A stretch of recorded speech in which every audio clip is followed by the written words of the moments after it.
17 and 16. I know.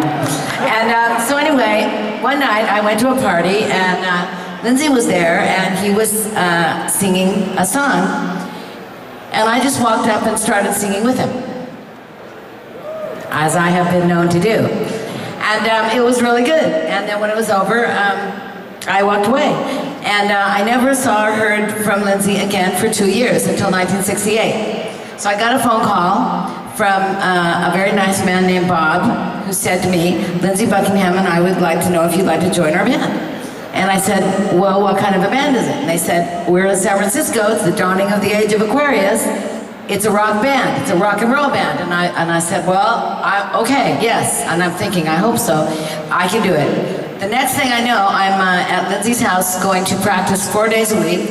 And he lives right down the street from me, unbeknownst to me, for 2 years.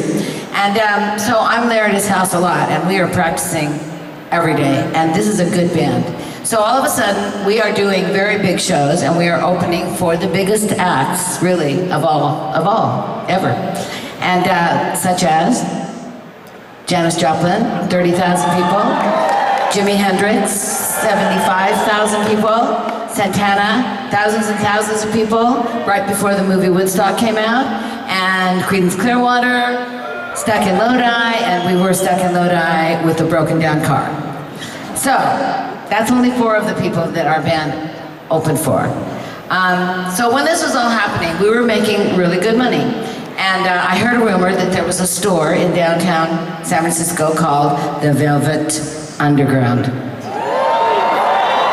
And I said, and what does this store sell? And it sold beautiful clothes for rock and roll women who could afford them. So I said, I'm saving my money and I'm gonna go up there and I'm gonna buy something. So I did, and I walked into this really beautiful, tiny little store, and of course the practical girl inside of me said, you can't afford anything here. However, I was standing, I think, right where Janis Joplin stood, on this hand-painted hardwood floor.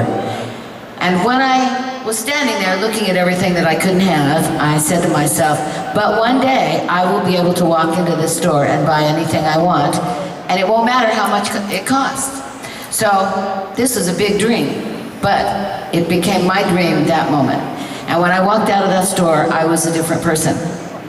The reason that I'm telling you the Velvet Underground story is because in this crazy days and age that we live in, I want you to remember that if you have a dream, no matter how old you are, old, young, middle-aged, whatever, doesn't matter. If you have a dream and you believe in it and you have the passion for it and you're willing to fight for it, then don't ever let anybody get in your way and tell you that you can't do it.